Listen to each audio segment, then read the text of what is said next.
હવે એક સિમ્પલ પ્રશ્ન મનમાં વિચારો કે મંત્રી પોતે શિક્ષણ મંત્રી છે એ 5 વર્ષ માટે ચૂંટાયો છે, શિક્ષણ સચિવ છે એ 60 વર્ષ સુધીની ઉંમર સુધી નોકરી કરશે, પણ શિક્ષણ સચિવ અને શિક્ષણ મંત્રી બેએ નક્કી કર્યું કે શિક્ષક 11 મહિનાનો. ભાઈ તમે 5 વર્ષ, તમે 60 વર્ષ છો, શિક્ષક 11 મહિનાનો શા માટે? તો એમની શું બુદ્ધિ હશે તમે વિચારો, શિક્ષણ સચિવની અને શિક્ષણ મંત્રીની. આવા જ લોકો સરકાર ચલાવતા હોય તો લોકો દુઃખી થવાના છે.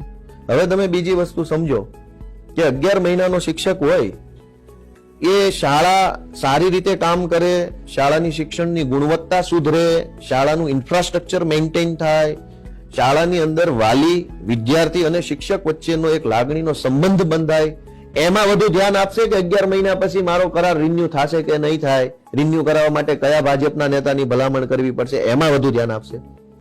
શિક્ષકને તમે મૂકો છો ભણાવવા, પણ એની ચિંતા તો પહેલી એ છે ને કે 11 મહિના પછી તાલુકા પંચાયતના ભાજપના નેતાને મળવું, જિલ્લા પંચાયતના ભાજપ વાળાને મળવું કે એપીએમસીના ભાજપ વાળાને મળવું. તો ભણાવવાના બદલે ભાજપ વાળાની પાછળ એનું માઇન્ડ એપ્લાય કરશે.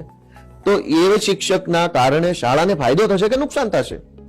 અને શાળાને જો નુકસાન થશે તો એ ગુજરાતનું નુકસાન થશે કે ખાલી એ 50 બાળકોનું જ નુકસાન થશે? એ તો ગુજરાતનું નુકસાન છે. તમારે આજીવન સત્તામાં રહેવું છે, પણ એક શિક્ષકને આજીવન નોકરી નથી આપવી. તો આમ આદમી પાર્ટીનું સ્ટેન્ડ ક્લિયર છે કે શિક્ષણના માધ્યમથી જ દેશનું અને સમાજનું નિર્માણ થશે. અમારા અરવિંદ